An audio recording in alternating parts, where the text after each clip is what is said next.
แม่ลูกมีเรื่องมาปรึกษาแม่ปรึกษาอีหยังฮะปรึกษาอีหยังลูกจริงจังได้ลูกบ่ได้ว่าเล่นได้ออกมาลูกว่าสิปะลูกสาวแม่แหละแม่สิว่าจังได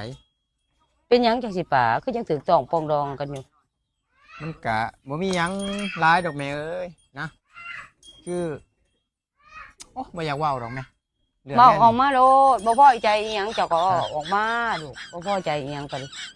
เป็นหยังจังสิป่าสาเหตุแนวใด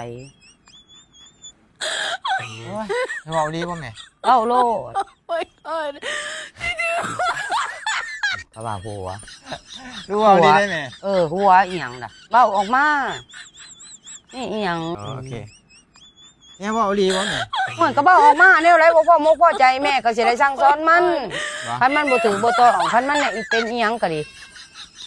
คือจังซี่นะลูกสาวแม่นั่นเชิงดูดูไว้เนี่ย โอ้ย นะ กูระบายเรื่องหลายแต่แท้มันเชิงรู้ มึงบ่อยากเชิง แม่ โอ้ยสมควรตายล่ะทัดเอ้ยเจ้านี่